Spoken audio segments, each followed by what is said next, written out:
सत श्रीकाल जी, PDC news देख रहे सारे दर्शकों को मेरे वालों प्यार भरी सत श्रीकाल। दोस्तों, हमेशा लगातार कोशिश करते रहीदा है कि कुछ वखरा और नवा स्टूडेंट के लिए लैके आइए। सो लगातार जो शो के गलबात करते होंगे भी कैनेडा को लैके, यूके को लैके और यूएसए को लैके। सो खास शो होंगे स्टूडेंट के लिए जोड़े बच्चे चाहवान ने कैनेडा जाना चाहते हैं, यूके जाना चाहते हैं, यूएसए जाना चाहते हैं। सो अज साडे नाल जे गल करिए पिछले लंबे समय तो 23-24 साल का तजर्बा जिन्हों के कोल रॉयल ट्रैवल लगातार यूके और यूएसए को प्रमोट करते होंगे लंबा समा हो गया जी। गल करिए अज 23-24 साल हो गए और 23-24 साल के एक भी रिफ्यूजल उन्होंने नहीं देखनी पई, ना ही कोई रिफ्यूजल आई। उसका कारण यह है कि वो जो भी कोई फाइल पढ़ते हैं तो उन्होंने पूरी चंगी तरह चैक करके फाइल जो एलीजिबल होवे तो ही फाइल अपलाई करते हैं, दूजी फाइल में हथ नहीं लाते। सो ये खासियत है इन्हों की। सो अरविंदर जी साडे नाल रॉयल ट्रैवल के डायरैक्टर साहब। अरविंदर जी बहुत बहुत स्वागत है पहले अज के शो में सर तुहाडा। बहुत शुक्रिया सिंह साहब और सारे दर्शकों को प्यार भरी सत श्रीकाल। सो अरविंदर जी, आप हमेशा जिक्र करते होंगे सी बड़िया अफवाहां फैलियां जी, कैनेडा बंद हो गया जी, इदा हो गया जी, हो गया, पर मैनूं लगता भी कैनेडा के वीजे सगों वध गए ने। बिल्कुल सिंह साहब, कैनेडा बेसिकली कोई भी इदा का है नहीं कि जिहड़ा कवे कैनेडा बंद हो गया। और कैनेडा लई कुछ मार्केटिंग कंपनीज वालों एक कहा गया सी, तो मैनूं लगदा वो दोबारा फिर उस दौर च वापस आ गई ने भी कैनेडा तो बिना सरना नहीं, बिकॉज जिन्हें कैनेडा ऑटोमेशन के उपर वीज़ाज दिंदा आ, सो कोई होर मुल्क इन्ना वीज़ा नहीं दिंदा। Royal travels risk free visa अपलाई करा रहा स्टूडेंट्स का कैनेडा दे विच। चाहे तुहाडे कोल 2 रिफ्यूजल्स ने, 4 रिफ्यूजल्स ने, तुहानूं मासा भी डर लगता है कि मेरे पैसे ना बर्बाद हो जाए, सो रिस्क फ्री वीज़ाज तुसीं साडे नाल अपलाई कर सकते हो। तुहाडे केस की मैरिट वेखी दी, तुहाडे केस दी डी मैरिट्स वेखी दियां, थोड़ी जी स्टडी तो बाद तुसीं एक बारी पहली बारी सानूं मिलदे हो, उस बेसिक असैसमेंट तो बाद तुहानूं असीं दस सकते हैं कि तुहाडे वीज़े की जिहड़े प्रतिशत कितना करूगा वीज़ा आ सकदा जां नहीं आ सकदा। और यदि बेसिकली परसेंटेज तो होंदी नहीं, बिकॉज वीज़ा जां आउणा या नहीं आउणा, बट तुहानूं क्लैरिटी जरूर हो जाती है। सो वीक प्रोफाइल्स जिहड़े ने वो भावें बार बार कोशिशां ना कर, बट चंगे प्रोफाइल्स जिहड़े अगर वीज़ा नहीं आ रहा दैन तैनूं कंसलटेंट चेंज करने की लोड़ है।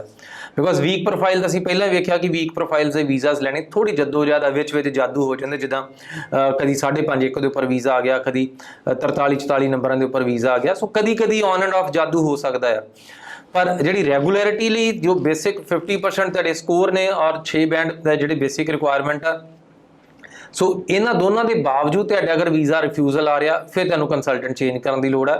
फिर तुसीं जरूरी नहीं साडे नाल ही किसी नाल भी राबता कायम करो, बट अपना एजेंट जरूर उत्थे चेंज करो। बिकॉज अगर कॉन्टीन्यूसली बार बार तुहाडा केस किसी को रिफ्यूज हो रहा दैन इन्नी रिस्क लैन की, इन्ने चांस लैन की लोड़ नहीं है। और अगर साडे कोलों भी वीज़ा अपलाई करते हो, असीं रिस्क फ्री वीज़ा तुहाडा अपलाई करते हैं। सो तुहाडा उह कोई रिस्क नहीं रह जाता किसी भी तरीके का, तुहाडा वीज़ा आएगा, तुसीं उस तो बाद अपनी साल की फीस पे करनी है। सो इहो जिहियां प्रोविजनस, इहो जिहियां प्रिविलेजेस तुहानूं मिलदियां ने। सो जिहदे नाल कोई भी तुहानूं परेशानी होवे मैनूं मिल सकदे हो, कॉल कर सकदे हो, शो दे विच कॉल्स कर सकदे हो। सो उम्मीद करते हैं तुहाडे बाहर जाण दे सफ़र दे विच असीं तुहाडे सारथी होवांगे। सो बिल्कुल जी, लाइव शो होंदा जी। मोबाइल नंबर हैगा जी साडा 92 168 92 168। तुसीं अपनी कॉल करके साडे नाल राबता कायम कर सकदे हो। जे तुसीं यूके जाना चाहुंदे हो, यूएसए जाना चाहुंदे हो, कैनेडा जाके अपने सुपने साकार करने चाहुंदे हो, सो खास शो होंदा जिहदे विच तुसीं अपनी क्वारी, अपने सवाल, अपने जवाब, अपनी फाइल पुछ सकदे हो भी तुसीं किवें अपलाई कर सकदे हो, तुहाडा वीज़ा आ सकदा कि नहीं आ सकदा।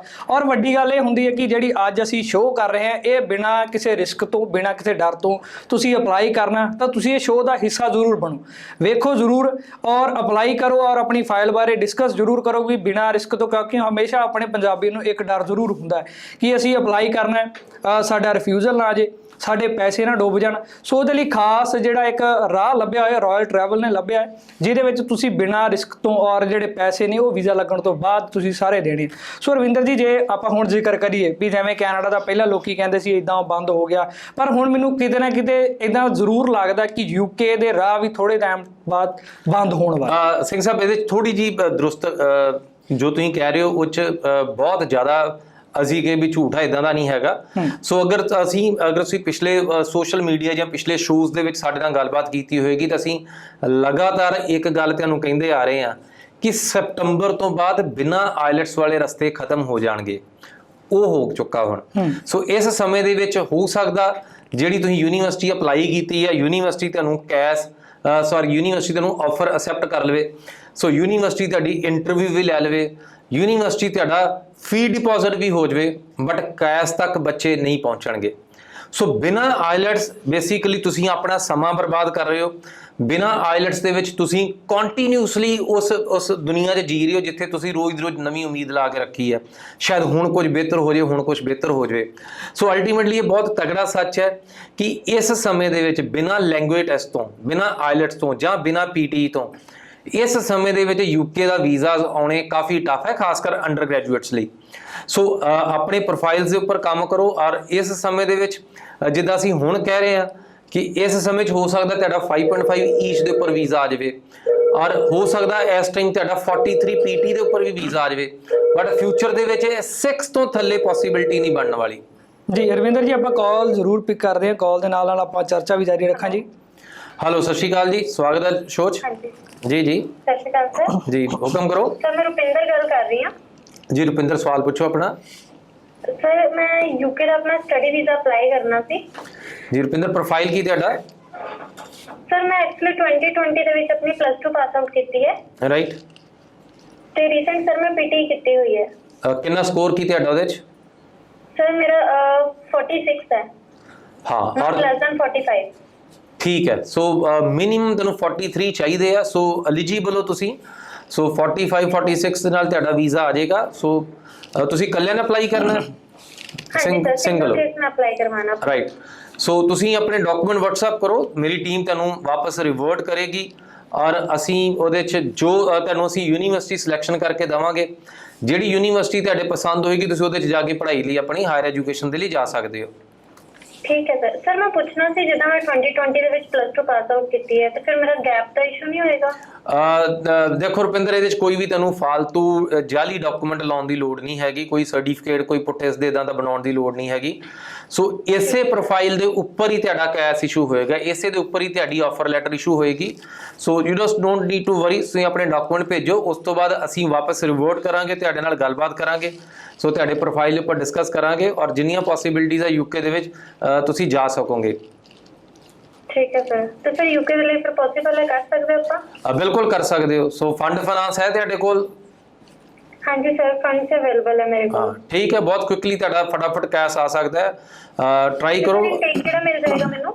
ਰਾਈਟ ਨੋ ਕੁਝ ਸੀਟ ਸਾਡੇ ਕੋਲ ਨਵੰਬਰ ਦੇ ਵਿੱਚ ਵੀ ਨੇ, ਅਗਰ ਤੁਹਾਡੇ ਕੋਲ ਸਭ ਚੀਜ਼ਾਂ ਰੈਡੀ ਨੇ, ਬਟ ਅਗਰ ਤੁਸੀਂ ਕੁਝ ਵੀ ਛੋਟੀ ਜਿਹੀ ਵੀ ਅਗਰ ਤੁਸੀਂ ਕਿਤੇ ਮਿਸ ਕਰਦੇ ਹੋ, ਦੈਨ ਡੈਫੀਨਿਟਲੀ ਜਨਵਰੀ ਵਿੱਚ ਸਾਡੇ ਕੋਲ ਸੀਟਸ ਨੇ। ਠੀਕ ਹੈ ਸਰ। ਠੀਕ ਹੈ ਜੀ, ਸ਼ੁਕਰੀਆ ਕਾਲ ਕਰਨ ਲਈ। Okay sir, thank you. Ravinder ਜੀ, ਜਿਵੇਂ ਪਹਿਲਾਂ ਕੈਨੇਡਾ ਦਾ ਕਹਿੰਦੇ ਸੀ ਬੰਦ ਹੋ ਗਿਆ, ਪਰ ਕੈਨੇਡਾ ਨੇ ਸਖਤੀ ਜ਼ਰੂਰ ਵਧਾ ਦਿੱਤੀ ਹੈ। ਪਰ ਉਦੋਂ ਕਹਿੰਦੇ ਹੁੰਦੇ ਵੀ ਜੀ ਮੇਰੇ ਵਰਗੇ ਦਾ ਵੀ ਮੰਨ ਲਓ ਚੱਕ ਚ ਤਾਏ ਦੇ ਮੁੰਡੇ ਦੇ ਕਿਤੇ ਵੀਜ਼ਾ ਆ ਜਾਣਾ ਵੀ 5.5 ਬੈਂਡ ਤੇ ਅਗਲਾ ਆਂਦਾ ਲੈ ਪੱਟਾਂ ਤੇ ਥਾਪੀ ਮਾਰ ਕੇ ਵੀ ਲੈ ਹੁਣ ਹੀ ਦੱਬਦੇ, ਹੁਣ ਕੈਨੇਡਾ ਗਏ। ਉੱਦਾਂ ਹੀ ਜਿਵੇਂ ਹੁਣ ਯੂਕੇ ਦਾ ਪਿੱਛੇ ਜਿਵੇਂ ਬਿਨਾਂ ਆਈਲੈਟਸ ਤੋਂ ਕਹਿ ਲਓ ਵੀ ਬਿਨਾਂ ਇੰਟਰਵਿਊ ਤੋਂ ਵੀ ਕਈ ਸਟੂਡੈਂਟ ਗਏ, ਵੀ ਉਹਦੇ ਵੀ ਕਹਿੰਦੇ ਲੈ ਵੀ ਪਾਸੇ ਹੋ ਜਾ ਵੀ ਮਿੱਤਰਾ ਅਸੀਂ ਚਲੇ ਯੂਕੇ। ਪਰ ਹੁਣ ਜਿਵੇਂ ਜਿਵੇਂ ਯੂਕੇ ਦੀਆਂ ਪੋਸੀਬਿਲਿਟੀਆਂ ਜਾਂ ਯੂਕੇ ਦੀ ਰਿਕੁਆਇਰਮੈਂਟ ਵੱਧਦੀ ਜਾਂਦੀ ਆ, ਉਵੇਂ ਮੈਂ ਦਿਲ ਵੀ ਡਰ ਲੱਗ ਗਿਆ। ਬਿਲਕੁਲ ਬਿਲਕੁਲ। ਸਤਿ ਸ਼੍ਰੀ ਅਕਾਲ ਜੀ, ਸਵਾਗਤ ਹੈ ਸ਼ੋਅ 'ਚ। ਹੈਲੋ। ਹਾਂਜੀ, ਸ਼ੋਅ 'ਚ ਸਵਾਗਤ ਹੈ ਤੁਹਾਡਾ। ਸਵਾਲ ਪੁੱਛੋ ਜੀ। ਹਾਂਜੀ ਸਤਿ ਸ਼੍ਰੀ ਅਕਾਲ ਜੀ, ਮੈਂ ਮਨਪ੍ਰੀਤ ਗੱਲ ਕਰ ਰਹੀ ਹਾਂ ਅੰਮ੍ਰਿਤਸਰ ਤੋਂ। ਜੀ ਜੀ ਮਨਪ੍ਰੀਤ, ਸਵਾਲ ਪੁੱਛੋ। ਸਰ ਮੈਂ ਆਪਣਾ ਨਾ ਯੂਕੇ ਦਾ ਕੇਸ ਅਪਲਾਈ ਕਰਨਾ ਚਾਹੁੰਦੀ ਹਾਂ, ਪਰ ਮੇਰੀ ਹੁਣੀ ਰੀਸੈਂਟ ਨਾ ਕੈਨੇਡਾ ਤੋਂ ਰਿਫਿਊਜ਼ਲ ਆਈ ਹੈ। ਕੋਈ ਦਿੱਕਤ ਨਹੀਂ, ਕੈਨੇਡਾ ਦੀ ਰਿਫਿਊਜ਼ਲ ਦਾ ਕੋਈ ਇਫੈਕਟ ਨਹੀਂ ਹੁੰਦਾ ਯੂਕੇ ਦੇ ਵੀਜ਼ਾ ਦੇ ਉੱਪਰ। ਲਾਸਟ ਐਜੂਕੇਸ਼ਨ ਕੀ ਤੁਹਾਡੀ? ਸਰ ਮੇਰੀ +2 ਪਾਸ ਹੈ ਜੀ। +2 ਪਾਸ ਹੈ, ਔਰ ਤੁਸੀਂ +2 ਕੀਤੀ ਕਦੋਂ ਦੀ ਹੈ? 2021 ਚ ਸਰ। ਓਕੇ, ਔਰ ਆਇਲਸ ਦਾ ਸਕੋਰ ਤੁਹਾਡਾ? ਸਰ 6 ਈਚ ਹੈ ਜੀ। ਹਾਂ, ਗੁੱਡ ਹੈ, ਕੋਈ ਦਿੱਕਤ ਨਹੀਂ। ਈਵਨ ਤੁਸੀਂ ਅਗਰ ਇਸ ਕੇਸ ਨੂੰ ਕੈਨੇਡਾ ਦੇ ਵਿੱਚ ਵੀ ਲੈਣਾ ਚਾਹੋਗੇ, ਕੈਨੇਡਾ ਦੇ ਵਿੱਚ ਵੀ ਤੁਸੀਂ ਰਿਸਕ ਫ੍ਰੀ ਐਪਲੀਕੇਸ਼ਨ ਪਾ ਸਕਦੇ ਹੋ। ਪਰ ਸਰ ਹੁਣੀ ਰੀਸੈਂਟ ਰਿਫਿਊਜ਼ਲ ਆਈ ਹੈ। ਕੋਈ ਫਰਕ ਨਹੀਂ ਪੈਂਦਾ। ਸੋ ਅਸੀਂ ਤੁਹਾਡੇ ਕੇਸ ਨੂੰ ਦੋਨੋਂ ਪ੍ਰੋਬੇਬਿਲਿਟੀ ਦੇ ਉੱਪਰ ਚੈੱਕ ਕਰ ਸਕਦੇ ਹਾਂ ਕਿ ਤੁਹਾਡੇ ਕੋਲ ਕੈਨੇਡਾ ਦੀ ਪੋਸੀਬਿਲਿਟੀ ਵੀ ਆ, ਸੋ ਤੁਹਾਡੇ ਕੋਲ ਕੈਨੇਡਾ ਦੀ ਪੋਸੀਬਿਲਿਟੀ ਵੀ ਆ, ਔਰ ਤੁਹਾਡੇ ਕੋਲ ਯੂਕੇ ਦੀ ਆਪਸ਼ਨ ਵੀ ਆ। ਸਰ ਯੂਕੇ ਦਾ ਖਰਚਾ ਕਿੰਨਾ ਕਰ ਜਾਏਗਾ, ਔਰ ਇਨਟੇਕ ਕਿਹੜਾ ਮਿਲ ਸਕਦਾ ਹੈ? ਯੂਕੇ ਜਨਰਲੀ ਇਸ ਟਾਈਮ ਲਾਈਕ 9-10 ਹਜ਼ਾਰ ਪਾਉਂਡ ਤੋਂ ਸ਼ੁਰੂ ਹੋ ਕੇ ਫੀਸ 15,000 ਪਾਉਂਡ ਤੱਕ ਐਨੂਅਲੀ ਫੀਸ ਆ। ਸੋ ਔਰ ਤੁਹਾਨੂੰ ਇਹਦੇ ਚੋਂ ਕੋਈ 60-70% ਜਿਹੜੀ ਫੀਸ ਪੇ ਕਰਨੀ ਪੈਂਦੀ ਹੈ। ਕੁਝ ਯੂਨੀਵਰਸਿਟੀਜ਼ ਹੈਗੀਆਂ ਜਿਹੜੀਆਂ 5,000 ਪਾਉਂਡ ਦੇ ਕੇ ਵੀ ਤੁਸੀਂ ਜਾ ਸਕਦੇ ਹੋ। ਜੀ ਸਰ। ਠੀਕ ਹੈ। ਸੋ ਤੁਸੀਂ ਆਪਣੇ ਡਾਕੂਮੈਂਟ WhatsApp ਕਰੋ, ਸੋ ਅਸੀਂ ਤੁਹਾਨੂੰ ਰਿਵਰਟ ਕਰਾਂਗੇ, ਕਾਲ ਅਸੀਂ ਵਾਪਸ ਕਰਾਂਗੇ ਤੁਹਾਨੂੰ ਫਿਰ ਤੁਹਾਡੇ ਪ੍ਰੋਫਾਈਲ ਫਰਦਰ ਡਿਸਕਸ ਕਰਨ ਲਈ। ਠੀਕ ਹੈ ਜੀ, ਥੈਂਕ ਯੂ ਸਰ। ਸ਼ੁਕਰੀਆ ਜੀ ਕਾਲ ਕਰਨ ਲਈ। ਤਾਂ ਰਵਿੰਦਰ ਜੀ, ਜਿਵੇਂ ਆਪਾਂ ਚਰਚਾ ਕਰਦੇ ਸੀ ਹਨਾ ਵੀ ਯੂਕੇ ਦਾ, ਸੋ ਯੂਕੇ ਦੇ ਵਿੱਚ ਬੇਸਿਕਲੀ ਜਿੰਨਾ ਡਰ ਹੈ ਉਹ ਡਰ ਕੈਲਕੂਲੇਟਿਵ ਹੈ। ਸੋ ਯੂਕੇ ਦੇ ਵਿੱਚ ਇਸੇ ਕਰਕੇ ਯੂਕੇ ਦੇ ਵਿੱਚ ਸਟੂਡੈਂਟਸ ਲਈ ਬਹੁਤ ਸਾਰੀਆਂ ਸਾਵਧਾਨੀਆਂ ਨੇ। ਪਬਲਿਕ ਯੂਨੀਵਰਸਿਟੀਜ਼ ਆ, ਸੋ ਆਫਰ ਨੂੰ ਕਈ ਵਾਰੀ ਤੁਹਾਡੇ ਕੋਲ 2-2 ਵੀਕ 3-3 ਵੀਕ 4-4 ਵੀਕ ਤੱਕ ਦਾ ਸਮਾਂ ਲੱਗਦਾ ਆ। ਫੀਸ ਪੇ ਹੋਣ ਤੋਂ ਬਾਅਦ ਤੁਹਾਡੀਆਂ ਕ੍ਰੈਡੀਬਿਲਿਟੀ ਇੰਟਰਵਿਊਜ਼ ਉਹ 'ਚ ਸਟਰਕ ਹੋ ਜਾਂਦੇ ਨੇ ਸਟੂਡੈਂਟਸ, ਫੀਸਾਂ ਵਾਪਸ ਮੰਗਵਾਉਣੀਆਂ ਪੈਂਦੀਆਂ ਨੇ। ਔਰ ਉਸ ਤੋਂ ਬਾਅਦ ਜਿਹੜੀ ਫੀਸ ਦਾ ਰਿਫੰਡ ਹੈ ਘੱਟੋ ਘੱਟ 2-3 ਮਹੀਨੇ ਲੈ ਜਾਂਦਾ ਕਈ ਵਾਰੀ। ਸੋ ਇਸੇ ਕਰਕੇ ਸਟੂਡੈਂਟਸ ਬਹੁਤ ਡਰਦੇ ਨੇ ਯੂਕੇ ਨੂੰ ਪ੍ਰੋਸੈਸ ਕਰਨ ਨੂੰ, ਬਿਕੋਜ਼ ਤਾਮਝਾਮ ਜ਼ਿਆਦਾ ਆ, ਰਿਸਕ ਜ਼ਿਆਦਾ ਲੱਗਦਾ ਹੈ। ਸੋ ਇਸੇ ਕਰਕੇ ਅਸੀਂ ਰਿਸਕ ਫ੍ਰੀ ਐਪਲੀਕੇਸ਼ਨ ਸ਼ੁਰੂ ਕੀਤੀਆਂ ਨੇ ਕਿ ਤੁਸੀਂ ਇਹ ਰੁਪਈਆ ਵੀ ਨਹੀਂ ਖਰਚਣਾ, ਤੁਸੀਂ तमाम ਪੈਸੇ ਵੀਜ਼ਾ ਤੋਂ ਬਾਅਦ ਪੇ ਕਰ ਸਕਦੇ ਹੋ। ਸੋ ਉਹਦੇ ਲਈ ਤੁਹਾਨੂੰ ਸਿਰਫ ਆਪਣੀ ਕ੍ਰੈਡੀਬਿਲਿਟੀ ਚੈੱਕ ਕਰਾਉਣੀ ਹੈ, ਤੁਹਾਡਾ ਪ੍ਰੋਫਾਈਲ ਚੈੱਕ ਕਰਾਉਣਾ ਆ। ਚਾਹੇ ਦੁਨੀਆ ਦੇ ਕਿਸੇ ਵੀ ਮੁਲਕ ਤੇ ਤੁਸੀਂ ਵੀਜ਼ਾ ਅਪਲਾਈ ਕੀਤਾ ਸੀ, ਰਿਫਿਊਜ਼ ਹੋਇਆ, ਸਾਨੂੰ ਉਹਦੇ ਨਾਲ ਕੋਈ ਫਰਕ ਨਹੀਂ ਪੈਂਦਾ। ਸੋ ਤੁਹਾਡੀ ਐਪਲੀਕੇਸ਼ਨ ਦੇ ਲਈ ਜਿੱਦਾਂ ਤੁਸੀਂ ਹੁਣੇ ਵੇਖਿਆ ਕਿ ਚਾਹੇ ਤੁਸੀਂ ਯੂਕੇ ਪੁੱਛਿਆ, ਅਸੀਂ ਤੁਹਾਨੂੰ ਐਲੀਜੀਬਿਲਿਟੀ ਦੱਸਦੇ ਹਾਂ ਕਿ ਤੁਸੀਂ ਕਿੱਥੇ ਕਿੱਥੇ ਹੋਰ ਜਾ ਸਕਦੇ ਹੋ। ਸੋ ਯੂਕੇ ਇਸ ਟਾਈਮ ਇੱਕ ਐਸਾ ਡੈਸਟੀਨੇਸ਼ਨ ਹੈ ਕਿ ਜਿਹੜਾ ਸ਼ਾਇਦ ਜਨ ਤੋਂ ਬਾਅਦ ਥੋੜਾ ਜਿਹਾ ਗੰਭੀਰ ਹੋ ਜਾਏਗਾ, ਥੋੜਾ ਜਿਹਾ ਮੁਸ਼ਕਲ ਹੋ ਜਾਏਗਾ। ਸੋ ਜਨਵਰੀ ਇਨਟੇਕ ਇੱਕ ਐਸਾ ਇਨਟੇਕ ਹੈ ਜਿਹਦੇ ਵਿੱਚ ਸਟੂਡੈਂਟਸ ਲਈ ਰਿਸਕ ਫ੍ਰੀ ਆਪਸ਼ਨਸ ਨੇ। ਸੋ ਹੋ ਸਕਦਾ ਬਾਅਦ ਦੇ ਵਿੱਚ ਕੰਸਲਟੈਂਟਸ ਵੀ ਯੂਕੇ ਦੀ ਸਕਸੈਸ ਨੂੰ ਵੇਖਦੇ ਹੋਏ ਨਵੀਂ ਮਾਰਕੀਟਿੰਗ ਸਟ੍ਰੈਟਜੀਜ਼ ਬਣਾ ਲੈਣ। ਸੋ ਇਸ ਸਮੇਂ ਦੇ ਵਿੱਚ ਟੋਟਲੀ ਰਿਸਕ ਫ੍ਰੀ ਆ, ਤੁਸੀਂ ਐਪਲੀਕੇਸ਼ਨ ਲਾ ਸਕਦੇ ਹੋ ਔਰ ਤੁਸੀਂ ਸਾਰੇ ਪੈਸੇ ਵੀਜ਼ਾ ਤੋਂ ਬਾਅਦ ਪੇ ਕਰੋਗੇ। ਜੀ ਕਾਲ ਲੈਣੇ ਆਪਾਂ ਰਵਿੰਦਰ ਜੀ ਨਾਲ। ਜੀ ਜੀ, ਹੈਲੋ ਸਤਿ ਸ਼੍ਰੀ ਅਕਾਲ, ਸਵਾਗਤ ਹੈ ਪ੍ਰੋਗਰਾਮ 'ਚ। हेलो। हाँ जी सत श्री अकाल, सवाल पूछो अपना। सत श्री अकाल सर। सत श्री अकाल सर, मैं सागर बोल रहे हैं अमृतसर तो। जी सागर जी बोलो। सर मैं यूएसए का वीजा अप्लाई करना था, स्टूडेंट वीजा। सागर +2 मैं पास आउट ਕੀਤੀ ਸੀ 2015 ਚ। ਓਕੇ। ਹਾਂਜੀ, ਤੇ ਉਸ ਤੋਂ ਬਾਅਦ ਮੈਂ ਗ੍ਰਾਫਿਕ ਡਿਜ਼ਾਈਨਿੰਗ ਵਰਕ ਕਰਦਾ ਪਿਆ। Okay right. ਔਰ ਤੁਸੀਂ ਕੋਈ ਪ੍ਰੋਫੈਸ਼ਨਲ ਐਜੂਕੇਸ਼ਨ ਲਈ ਗ੍ਰਾਫਿਕਸ ਦੀ ਕਿ ਨਹੀਂ ਹਲੇ? ਹਾਂਜੀ ਸਰ। ਤੁਸੀਂ ਕੋਈ ਐਜੂਕੇਸ਼ਨ ਪਾਰਟਿਕੂਲਰਲੀ ਲਈ ਗ੍ਰਾਫਿਕਸ ਦੀ ਹਾਲੇ ਕਿ ਨਹੀਂ? ਨਹੀਂ ਸਰ, ਗ੍ਰਾਫਿਕ ਦੀ ਕੋਈ ਪਾਰਟਿਕੂਲਰ ਐਜੂਕੇਸ਼ਨ ਨਹੀਂ ਲਿੱਤੀ, ਬਟ ਉਧਰ ਦੀ ਕੰਮ ਕਰ ਰਹੇ ਹੋ। ਜਸਟ ਮੈਂ ਆਪਣੇ ਵੱਲੋਂ ਹੀ ਸਿੱਖਿਆ ਮੈਂ ਸਰ। ਓਕੇ। ਸੋ ਅਗਰ ਤੁਹਾਡਾ ਕੋਈ ਮਾੜਾ ਮੋਟਾ ਕੋਈ ਪ੍ਰੋਜੈਕਟ ਕੰਪਲੀਟ ਆ, ਤੁਸੀਂ ਦਿਖਾ ਸਕਦੇ ਹੋ। ਤੁਸੀਂ ਮਲਟੀਮੀਡੀਆ ਦੀ ਬੈਚਲਰਸ ਲਈ ਵੀ ਜਾ ਸਕਦੇ ਹੋ ਯੂਐਸਏ ਵਿੱਚ।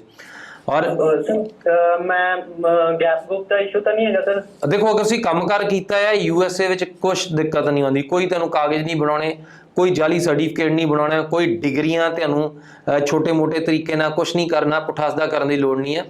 ਸੋ ਯੂਐਸਏ ਦੇ ਵਿੱਚ ਸਟ੍ਰੇਟ ਵੇ ਤੁਸੀਂ ਆਪਣੀ ਜਿਹੜੀ ਅਥੈਂਟਿਕ ਐਜੂਕੇਸ਼ਨ ਆ ਉਹਦੇ ਨਾਲ ਅਪਲਾਈ ਕਰਦੇ ਹੋ। ਔਰ ਲੈਟ ਮੀ ਟੈਲ ਯੂ ਕਿ ਜਿਹੜੇ ਸਟੂਡੈਂਟਸ ਨੇ ਕੰਮਕਾਰ ਕੀਤਾ ਹੁੰਦਾ, ਜਿਹਨੇ ਹੱਥੀਂ ਕਿਰਤ ਕੀਤੀ ਹੈ, ਉਹਨਾਂ ਲਈ ਯੂਐਸ ਬਹੁਤ ਪ੍ਰੈਕਟੀਕਲ ਹੈ। ਸੋ ਉਹ ਯੂਐਸ ਦਾ ਵੀਜ਼ਾ ਬਹੁਤ ਸੌਖੇ ਤਰੀਕੇ ਨਾਲ ਲੈ ਸਕਦੇ ਆ। ਸੋ ਇੱਕ ਚੀਜ਼ ਹੋਰ ਦੱਸਣੀ ਸੀਗੀ, ਮੇਰੀ 2017 ਵਿੱਚ ਮੈਂ ਕੈਨੇਡਾ ਸਟੱਡੀ ਵੀਜ਼ਾ ਲਾਇਆ ਸੀ, ਰਿਫਿਊਜ਼ਲ ਆਈ ਸੀ ਮੇਰੀ। ਨਹੀਂ, ਉਹਦਾ ਕੋਈ ਖਾਸ ਅਸਰ ਨਹੀਂ ਪੈਂਦਾ। ਬੇਸਿਕਲੀ ਤੁਸੀਂ ਦੱਸਣਾ ਜ਼ਰੂਰ ਹੁੰਦਾ ਯੂਐਸ ਨੂੰ ਕਿ ਤੁਹਾਡਾ ਰਿਫਿਊਜ਼ਲ ਆਇਆ ਸੀ, ਬਟ ਬਿਲੀਵ ਮੀ ਉਹਦਾ ਤੁਹਾਡੀ ਐਪਲੀਕੇਸ਼ਨ ਦੇ ਉੱਪਰ ਜ਼ੀਰੋ ਇਫੈਕਟ ਆ। ਸੋ ਜਿੰਨੇ ਕੰਟਰੀਜ਼ ਨੂੰ ਅਸੀਂ ਡੀਲ ਕਰਦੇ ਹਾਂ, ਕਿਸੇ ਵਿੱਚ ਵੀ ਤੁਹਾਡੀ ਕ੍ਰਾਸ ਐਪਲੀਕੇਸ਼ਨਸ ਦਾ ਕੋਈ ਵੀ ਅਸਰ ਨਹੀਂ ਹੁੰਦਾ, ਦੂਸਰੀ ਐਪਲੀਕੇਸ਼ਨ ਦੇ ਉੱਪਰ ਕੋਈ ਵੀ ਨੈਗੇਟਿਵ ਇਫੈਕਟ ਨਹੀਂ ਹੁੰਦਾ। ਸੋ ਇਹਦੀ ਵੀ ਜ਼ਿੰਮੇਵਾਰੀ ਸਾਡੀ ਹੈ। Okay sir, okay. So Sagar ਤੁਸੀਂ ਆਪਣੇ ਡਾਕੂਮੈਂਟ ਭੇਜੋ, WhatsApp ਕਰੋ, ਅਸੀਂ ਫਿਰ ਵਾਪਸ ਰਿਵਰਟ ਕਰਾਂਗੇ ਤੁਹਾਨੂੰ। ਠੀਕ ਹੈ ਸਰ ਜੀ, ਥੈਂਕ ਯੂ। ਓਕੇ, ਸ਼ੁਕਰੀਆ ਕਾਲ ਕਰਨ ਲਈ। ਤਾਂ ਰਵਿੰਦਰ ਜੀ, ਜਿਵੇਂ ਇਹ ਸਟੂਡੈਂਟ ਨੇ ਜ਼ਿਕਰ ਕੀਤਾ ਕਿ 2015 ਦੇ ਵਿੱਚ ਉਹਨੇ +2 ਕੰਪਲੀਟ ਕੀਤੀ ਜੀ, 7 ਸਾਲ ਪਹਿਲਾਂ। 7 ਸਾਲ ਪਹਿਲਾਂ। ਸੋ ਇਦਾਂ ਹੀ ਹੁਣ ਕੈਨੇਡਾ ਦੇ ਵਿੱਚ ਵੀ ਚਲੋ ਗੈਪ ਐਕਸੈਪਟ ਹੈਗਾ, ਬਟ ਯੂਐਸਏ ਦਾ ਮੈਂ ਜ਼ਿਕਰ ਜ਼ਰੂਰ ਕਰੂੰਗਾ ਕਿਉਂਕਿ ਯੂਐਸਏ ਸਾਡਾ ਪੰਜਾਬੀ ਭਾਈ ਜਿਹੜੇ ਲੋਕ ਨੇ ਜਾਂ ਸਾਡੇ ਯਾਰ ਦੋਸਤ ਮਿੱਤਰ ਨੇ, ਮੇਰੇ ਵੀ ਕੋਈ ਹੈਗੇ ਨੇ ਜਿਹੜੇ ਡੌਂਕੀ ਲਾ ਕੇ ਯੂਐਸਏ ਪਹੁੰਚ ਗਏ ਨੇ। ਪਰ ਕਈ ਵਾਰ ਦਿਲ ਨੂੰ ਬੜਾ ਹੋਰ ਤਰ੍ਹਾਂ ਹੁੰਦਾ ਵੀ ਯਾਰ ਜਦੋਂ ਸਟੱਡੀ ਵੀਜ਼ਾ ਮਿਲ ਰਿਹਾ, ਸਾਡੇ ਨਾਲ ਪੜ੍ਹੇ ਸੀ, ਸਾਲ ਬਾਅਦ ਕੋਈ ਯੂਐਸਏ ਪਹੁੰਚਿਆ, ਕੋਈ 6 ਮਹੀਨਿਆਂ ਬਾਅਦ, ਕੋਈ ਅੱਧ 'ਚ ਰਹਿ ਗਿਆ, ਕੋਈ ਪਹੁੰਚਿਆ ਹੀ ਨਹੀਂ, ਕਿ ਮਾਂ ਦਾ ਪੁੱਤ ਕਿਤੇ ਮਤਲਬ ਇੱਦਾਂ ਹੋ ਗਿਆ। ਬਟ ਯੂਐਸਏ ਦਾ ਤੁਸੀਂ ਕਹਿੰਦੇ ਵੀ ਇਹਦਾ ਵੀਜ਼ਾ ਗੱਲੀ ਬਾਤੀ ਮਿਲ ਜਾਂਦਾ। ਸੋ ਕਿਵੇਂ, ਉਹ ਕਿਹੜੀ ਇੰਟਰਵਿਊ ਹੁੰਦੀ, ਉਹਦੇ 'ਚ ਕਿੱਦਾਂ ਦੇ ਸਵਾਲ ਜਵਾਬ ਹੁੰਦੇ ਨੇ? ਯੂਐਸਏ ਕੋਈ ਜ਼ਿਆਦਾ ਲੰਮਾ ਚੜਾ ਕੋਈ ਰਾਕਟ ਸਾਇੰਸ ਨਹੀਂ ਆ। ਸੋ ਸਟੂਡੈਂਟਸ ਬਹੁਤ ਸੌਖੇ ਤਰੀਕੇ ਨਾਲ ਲੈ ਸਕਦੇ ਆ। ਸੋ ਤੁਹਾਨੂੰ ਕੋਈ ਪੁੱਠੇ ਸਿੱਧੇ ਕਾਗਜ਼ ਨਹੀਂ ਲਾਉਣੇ, ਪੁੱਠੀਆਂ ਸਿੱਧੀਆਂ ਗੱਲਾਂ ਬਾਤਾਂ ਨਹੀਂ ਕਰਾਉਣੀਆਂ। ਸਿਰਫ ਤੇ ਸਿਰਫ ਆਪਣੀ ਐਪਲੀਕੇਸ਼ਨ ਪੋਰਟਰੇ ਕਰਨੀ ਹੈ, ਆਪਣੀ ਐਪਲੀਕੇਸ਼ਨ ਸਿੱਧ ਕਰਨੀ ਹੈ। ਔਰ ਇਹ ਬਹੁਤ ਕੈਲਕੂਲੇਟਡ ਚੀਜ਼ ਆ, ਇਹਦਾ ਵੀਜ਼ਾ ਲੈਣਾ ਬਿਲਕੁਲ ਮੁਸ਼ਕਲ ਨਹੀਂ ਆ। ਸੋ ਅਗਰ ਤੁਹਾਡੇ ਕੋਲ 7 ਸਾਲ ਦਾ ਗੈਪ ਵੀ ਹੈਗਾ ਤਾਂ ਵੀ ਇਹ ਵੀਜ਼ਾ ਲਿਆ ਜਾ ਸਕਦਾ ਆ। ਤਾਂ ਜਿਵੇਂ 7 ਸਾਲ ਦਾ ਗੈਪ ਸਟੂਡੈਂਟ ਨੇ ਕਿਹਾ ਕਿ ਮੈਂ ਗ੍ਰਾਫਿਕ ਦਾ ਕੰਮ ਕਰਦਾ ਰਿਹਾ ਪਰ ਮੈਂ ਸਿੱਖਿਆ ਨਹੀਂ ਕਿਤੋਂ, ਤਾਂ ਤੁਸੀਂ ਕਿਹਾ ਵੀ ਉਹਦੇ ਡਾਕੂਮੈਂਟ ਜਿਹੜਾ ਤੁਹਾਡਾ ਬਣਿਆ ਪ੍ਰੋਜੈਕਟ ਉਹ ਨਾਲ ਲਾ ਸਕਦਾ, ਤੇ ਉਹ ਈਵਨ ਇਹੋ ਜਿਹੜੇ ਵਰਕਿੰਗ ਸਟੂਡੈਂਟਸ ਨੇ ਉਹ ਈਵਨ ਯੂਕੇ ਦੀਆਂ ਐਪਲੀਕੇਸ਼ਨਸ ਲਈ ਵੀ ਉਨੇ ਹੀ ਕਾਰਗਰ ਨੇ। ਸੋ ਇਹ ਜਿਹੜੇ ਸਟੂਡੈਂਟਸ ਨੇ ਪ੍ਰੈਕਟੀਕਲੀ ਹੱਥੀਂ ਕੰਮਕਾਰ ਕੀਤਾ ਆ, ਉਹ ਯੂਕੇ ਲਈ ਵੀ ਉਹਨਾਂ ਨੂੰ ਕੋਈ ਪੁੱਠੇ ਦੇ ਜਾਲੀ ਸਰਟੀਫਿਕੇਟ ਬਣਾ ਕੇ ਲਾਉਣ ਦੀ ਲੋੜ ਨਹੀਂ ਆ। ਸੋ ਇਹ ਸਟੂਡੈਂਟ ਯੂਕੇ ਦੇ ਲਈ ਵੀ ਇਕੁਅਲੀ ਫਿੱਟ ਹੁੰਦਾ ਆ। ਬਟ ਯੂਕੇ ਦੇ ਵਿੱਚ ਇਸ ਸਮੇਂ ਦੇ ਵਿੱਚ ਐਪਲੀਕੇਸ਼ਨਸ ਬਿਨਾਂ ਲੈਂਗੁਏਜ ਟੈਸਟ ਤੋਂ ਥੋੜੀਆਂ ਨੇ ਮੁਸ਼ਕਲ ਨੇ। ਸੋ ਇਸ ਕਰਕੇ ਅਗਰ ਤੁਹਾਡੇ ਕੋਲ ਕੋਈ ਅਥੈਂਟਿਕ ਸਕੋਰ ਹੈਗਾ ਆਈਲੈਟਸ ਦਾ, ਪੀਟੀ ਦਾ, ਜਾਂ ਕੋਈ ਵੀ ਲੈਂਗੁਏਜ ਸਕੋਰ ਹੈਗਾ, ਸੋ ਤੁਸੀਂ ਉਹਦੇ ਨਾਲ ਅਪਲਾਈ ਕਰੋ ਔਰ ਬਲੀਵ ਮੀ ਤੁਹਾਡੀਆਂ ਐਪਲੀਕੇਸ਼ਨਸ ਮਿੰਟੋ ਮਿੰਟ ਹੀ ਨਿਕਲਣਗੀਆਂ। ਬਿਕੋਜ਼ ਦੋਨਾਂ ਦੇ ਵਿੱਚ ਡਿਫਰੈਂਸ ਕੀ ਆ, ਯੂਕੇ ਦੇ ਵਿੱਚ ਤੁਹਾਡੇ ਕੋਲ ਜਿਹੜੀ ਇੰਟਰਵਿਊ ਕਰੇਗੀ ਯੂਨੀਵਰਸਿਟੀ ਕਰੇਗੀ, ਔਰ ਯੂਐਸ ਦੇ ਵਿੱਚ ਤੁਹਾਡੇ ਕੋਲ ਅੰਬੈਸੀ ਇੰਟਰਵਿਊ ਕਰੇਗੀ।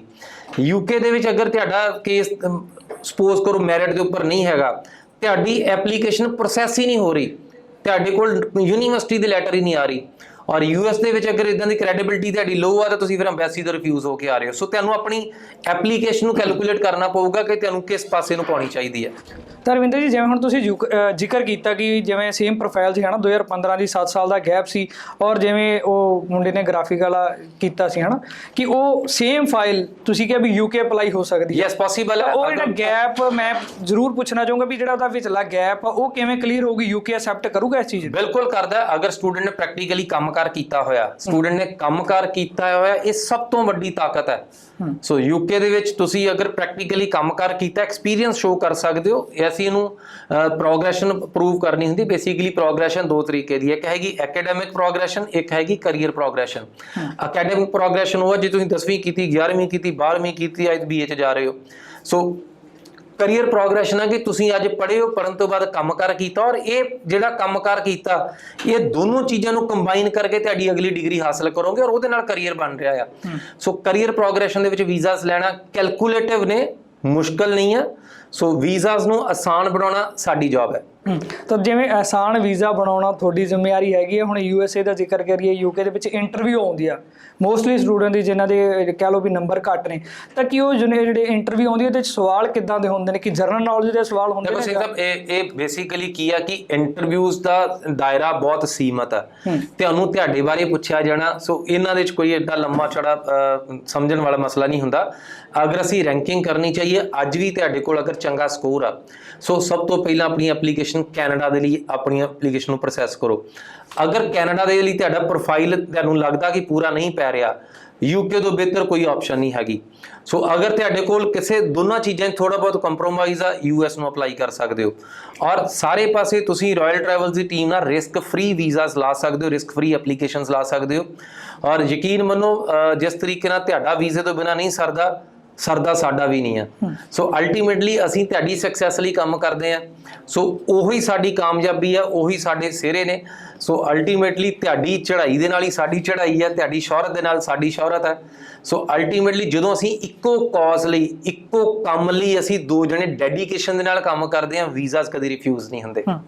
ਤਾਂ ਰਵਿੰਦਰ ਜੀ, ਹੁਣ ਜੇ ਥੋੜਾ ਜਿਹਾ ਕੈਨੇਡਾ ਦਾ ਮੈਂ ਕਹਿੰਦਾ ਜ਼ਿਕਰ ਜ਼ਰੂਰ ਕਰਨਾ ਚਾਹੀਦਾ, ਕਿਉਂਕਿ ਕੈਨੇਡਾ ਦੇ ਵਿੱਚ ਇਸ ਸਮੇਂ ਕੁਝ ਸਟੂਡੈਂਟਸ ਨੇ ਹਨਾ ਵੀ, ਜਿਵੇਂ ਕਿਸੇ ਨੇ 2018 ਦੇ ਵਿੱਚ ਕੀਤੀ ਜਾਂ 15 ਦੇ ਵਿੱਚ +2 ਕੀਤੀ ਜਾਂ ਗ੍ਰੈਜੂਏਸ਼ਨ ਹੀ ਕੀਤੀ, ਉਸ ਤੋਂ ਬਾਅਦ ਗੈਪ ਬਹੁਤ ਜ਼ਿਆਦਾ ਲੋਕਾਂ ਦਾ ਰਿਹਾ ਕਿਉਂਕਿ ਕਰੋਨਾ ਕਾਲ ਵੀ ਆ ਗਿਆ। ਉੱਦਾਂ ਵੀ ਕਿਸੇ ਨੇ ਜੌਬ ਕੀਤੀ ਜਾਂ ਘਰ ਦੀ ਕੋਈ ਕੰਡੀਸ਼ਨ ਕਰਕੇ ਜੌਬ ਅੱਗੇ ਕਰ ਨਹੀਂ ਪਾਇਆ।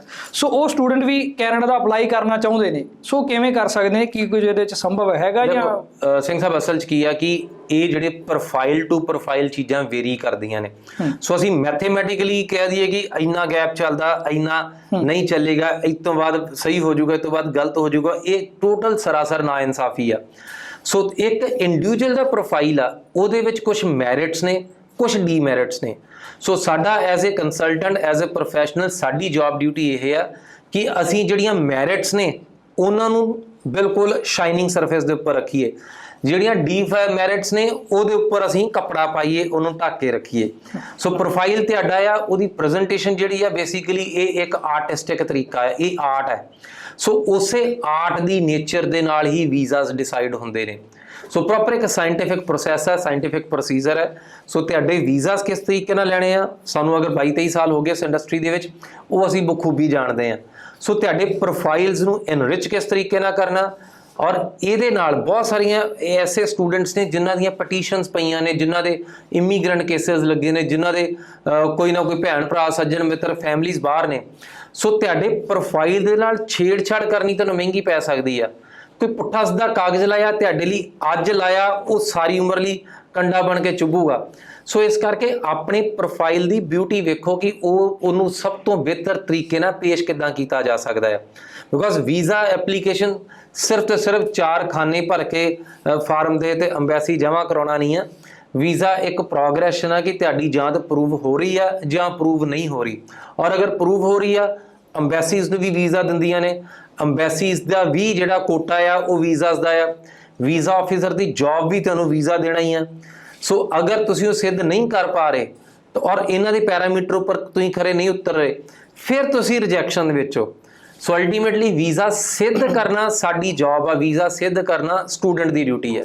ਸੋ ਰਵਿੰਦਰ ਜੀ, ਮੈਂ ਜਾਂਦੀ ਯਾਰ ਸਵਾਲ ਇੱਕ ਜ਼ਰੂਰ ਕਰਨਾ ਚਾਹੂੰਗਾ ਵੀ ਅਕਸਰ ਨਾ ਜ਼ਰੂਰ ਚਾਹੀਦਾ ਇਮੀਗ੍ਰੇਸ਼ਨ ਦੇ ਵਿੱਚ ਜਾਂ ਕਿਸੇ ਵੀ ਦੇ ਆਫਿਸ ਦੇ ਵਿੱਚ, ਠੀਕ ਹੈ, ਬਟ ਉੱਥੇ ਜਾ ਕੇ ਜਦੋਂ ਦੇਖੀਏ ਕਿ ਸਟੂਡੈਂਟ ਦੀ ਰਿਫਿਊਜ਼ਲ ਆ ਗਈ ਜੀ, ਇਹਦੀ ਦੂਜੀ ਰਿਫਿਊਜ਼ਲ ਹੈ, ਇਹਦੀ ਚੌਥੀ ਰਿਫਿਊਜ਼ਲ ਹੈ, ਕਾਲਸ ਵੀ ਆਉਂਦੀਆਂ ਨੇ ਸਟੂਡੈਂਟ ਦੀ ਮੇਰੀ 5ਵੀਂ ਹੈ, ਪਰ ਖਾਸੀਅਤ ਜ਼ਰੂਰ ਮੈਂ ਇੱਕ ਪੁੱਛਣਾ ਚਾਹੂੰਗਾ ਵੀ ਅੱਜ 23-24 ਸਾਲ ਹੋ ਗਏ ਨੇ ਵੀ ਰੋਇਲਸ ਟਰੈਵਲ ਦੇ ਵਿੱਚ ਰਿਫਿਊਜ਼ਲ ਨਹੀਂ ਹੈ। ਦੇਖੋ ਅਲਟੀਮੇਟਲੀ ਅਸੀਂ ਇਹ ਯੂਕੇ ਦੇ ਸੰਦਰਭ ਵਿੱਚ ਗੱਲ ਕਰ ਰਹੇ ਹਾਂ। ਪਿਛਲੇ ਕਾਫੀ ਸਮੇਂ ਤੋਂ ਬਹੁਤ ਕੈਲਕੂਲੇਟਿਵ ਵੇ ਨਾਲ ਅਸੀਂ ਐਪਲੀਕੇਸ਼ਨਸ ਲਾ ਰਹੇ ਹਾਂ, ਔਰ ਜਦੋਂ ਸਾਨੂੰ ਪਤਾ ਆ, ਤੁਸੀਂ ਅਗਰ ਜ਼ਿਮੀਂਦਾਰ ਹੋ, ਤੁਹਾਨੂੰ ਕਣਕ ਬੀਜਣੀ ਆਉਂਦੀ ਹੈ, ਤੁਹਾਨੂੰ ਪਤਾ ਪਾਣੀ ਕਦੋਂ ਦੇਣਾ, ਤੁਹਾਨੂੰ ਪਤਾ ਵੱਤੋਂ ਕਦੋਂ ਆਈ, ਤੁਹਾਨੂੰ ਪਤਾ ਉਹਦੇ 'ਚ ਬੀਜ ਕਦੋਂ ਪੈਣਾ, ਉਹਦੇ 'ਚ ਖਾਦ ਕਦੋਂ ਪੈਣੀ। ਸੋ ਇਹ ਸੁਭਾਵਿਕ ਚੀਜ਼ਾਂ ਨੇ। ਸੋ ਇਸੇ ਤਰੀਕੇ ਨਾਲ ਇਹ ਵੀ ਇੱਕ ਸਾਇੰਟੀਫਿਕ ਪ੍ਰੋਸੈਸ ਆ, ਕਦੋਂ ਕਿਹੜੇ ਐਪਲੀਕੇਸ਼ਨ ਨੂੰ ਕਿੱਥੇ ਲਾਉਣਾ, ਕਿਸ ਤਰੀਕੇ ਨਾਲ ਵਰਤਣਾ, ਕਿਸ ਚੀਜ਼ ਨੂੰ ਬਿਊਟੀਫਾਈ ਕਰਨਾ। ਸੋ ਬੇਸਿਕਲੀ ਇਹ ਥੋੜਾ ਬਹੁਤ ਟੈਕਨੀਕਲ ਹੈ, ਔਰ ਯੈਸ ਇਹੀ ਸਾਡੀ ਕਾਬਲੀਅਤ ਹੈ, ਇਹੀ ਸਾਡੀ ਖਾਸੀਅਤ ਹੈ, ਔਰ ਇਹੀ ਸਾਡੇ ਕਹਿ ਲਓ ਕਿ ਸਾਡੇ ਕੋਲ ਜਿਹੜੀ ਹੁਨਰ ਹੈ, ਮਹਾਰਤ ਹੈ, ਉਹ ਇਹੀ ਹੈ ਸਾਰਾ ਕੁਝ। ਸੋ ਬਿਲਕੁਲ ਜੀ ਰਵਿੰਦਰ ਜੀ, ਹੁਣ ਸਮਾਂ ਆਪਾਂ ਨੂੰ ਇਜਾਜ਼ਤ ਨਹੀਂ ਦਿੰਦਾ, ਔਰ ਸਟੂਡੈਂਟ ਦੀ ਕਾਲਸ ਲਗਾਤਾਰ ਆ ਰਹੀ ਨੇ, ਔਰ ਦਰਸ਼ਕ ਪਿਆਰੇ ਵੀਰੋ, ਹਮੇਸ਼ਾ ਸਾਡਾ ਸ਼ੋਅ ਦਾ ਸਮਾਂ ਜ਼ਰੂਰ ਜਿਹੜਾ ਲਿਮਟਿਡ ਹੁੰਦਾ ਹੈ, ਪਰ ਜਿਹੜਾ ਸਾਡੇ ਮੋਬਾਈਲ ਨੰਬਰ ਸਕਰੀਨ ਦੇ ਉੱਪਰ ਆ ਰਿਹਾ ਹੁੰਦਾ, ਜਿਵੇਂ ਰਵਿੰਦਰ ਜੀ ਆ ਸਾਡੇ ਨਾਲ ਨੇ, ਰਾਇਲ ਟਰੈਵਲ ਦਾ ਜਿਹੜਾ ਹੈਲਪਲਾਈਨ ਨੰਬਰ ਉਹ ਸਕਰੀਨ ਦੇ ਉੱਪਰ ਸ਼ੋਅ ਹੋ ਰਿਹਾ ਜੀ 92168 92168। ਔਰ ਜੇ ਤੁਸੀਂ ਯੂਕੇ USA ਕੈਨੇਡਾ ਜਾਣਾ ਚਾਹੁੰਦੇ ਹੋ, ਸੁਪਨੇ ਸਾਕਾਰ ਕਰਨਾ ਚਾਹੁੰਦੇ ਹੋ, ਤਾਂ ਤੁਸੀਂ ਹੈਲਪਲਾਈਨ ਨੰਬਰ ਜਿਹੜਾ ਸਾਡਾ ਸਕਰੀਨ ਦੇ ਉੱਪਰ ਦਿੱਤਾ ਹੋਇਆ ਇਹਦੇ ਉੱਪਰ ਕਾਲ ਕਰਕੇ ਰਵਿੰਦਰ ਜੀ ਦੀ ਟੀਮ ਦੇ ਨਾਲ ਔਰ ਰਵਿੰਦਰ ਜੀ ਦੇ ਨਾਲ ਰਾਬਤਾ ਕਾਇਮ ਕਰ ਸਕਦੇ ਹੋ, ਔਰ ਆਪਣੀ ਫਾਈਲ ਬਾਰੇ ਪੁੱਛ ਸਕਦੇ ਹੋ ਕਿ ਫਾਈਲ ਐਲੀਜੀਬਲ ਹੈਗੀ ਕਿ ਨਹੀਂ ਹੈਗੀ। ਸੋ ਹੁਣ ਸਾਨੂੰ ਦਿਓ ਇਜਾਜ਼ਤ, ਰਵਿੰਦਰ ਜੀ ਸਾਥ ਦੇਣ ਲਈ ਬਹੁਤ ਬਹੁਤ ਧੰਨਵਾਦ। ਸਤਿ ਸ਼੍ਰੀ ਅਕਾਲ।